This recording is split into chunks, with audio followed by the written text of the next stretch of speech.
अशा पद्धतीने केलेले आहे जे कोणी अधिकारी आहेत त्यांनी।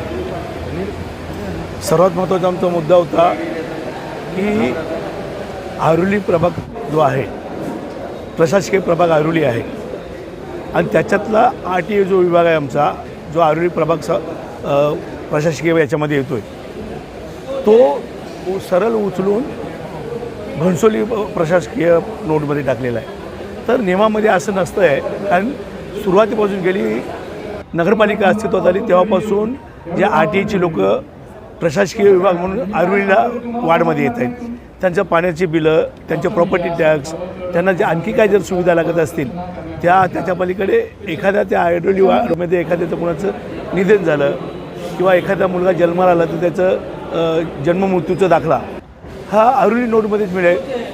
तो घणसोलीला कसं जाईल? आणि तो तेवढा भाग जो उचलला तो टोटल 3 किलोमीटरपर्यंत त्या ठिकाणी जॉईन केलेला आहे, म्हणजे शेतकरी शिक्षण संस्थेच्या हायस्कूल तिथपर्यंत जॉईन केलेलं आहे। तर आम्ही नियमाप्रमाणे त्यांना सांगितलेलं आहे की साहेब, जी तुम्ही लोकसंख्या दिलेली आहे 40चा टार्गेट 40,000चा, त्याच्यामध्ये 5% 10% कमी किंवा जास्त होऊ शकतो। तर तिथे जलगल येऊन आम्ही सगळ्यांना सांगितलं की RTA जो विभाग आहे तो प्रभाग क्रमांक 5मध्ये टाकावा आणि सेक्टर 5चा जो भाग आहे, जो मेन रोड आहे, कधी तोडताना मेन रोड तोडतायत, हायवे रोड आहे, तो हायवे रोडच्या इथून सरळ न घेता अंडरपासच्या इथून आतून घेतलेला आहे आणि आतून घेऊन तो प्रभाग रचना अशी केली की रेल्वे ट्रॅकवरून एक म्हणजे मेन ठाणा बेलापूर रोडला जायचं आहे।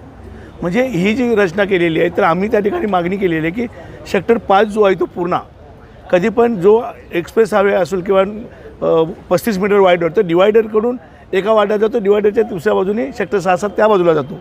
पण यांनी तसं न करता सेक्टर 5पर्यंत एक तो डिवायडरपर्यंत मेन रोडला न ठेवता आतल्या रोडवरून कापला आणि बरोबर पुन्हा सेक्टर 16-17 आला, तो पुन्हा हायवेला आणलेला आहे। तर असं न करता जर सरळ केलं असतं तर सेक्टर 5, 16-17 ते एकत्र आला असता। आणि मग आम्ही त्यांना सांगितलं की तो सेक्टर 8Aचा भाग या बाजूला घ्या, त्याची लोकसंख्या जी आहे ती मला वाटते 1800, 1600, 1800 आहे आणि मग सेक्टर 5 पुन्हा तिकडे त्या प्रभाग क्रमांक 4ला जोडला तर त्याचीही तेवढी संख्या आहे आणि मग त्याच्या पद्धतीने 41,000 आणि 42,000 होते। बऱ्याचशा ठिकाणी 45,000च्या वर काही जवळजवळ 7 प्रभाग असे 45,000-45,000चे आहेत, काही 44,300 आहे, अशा पद्धतीने असे 16 प्रभाग आहेत।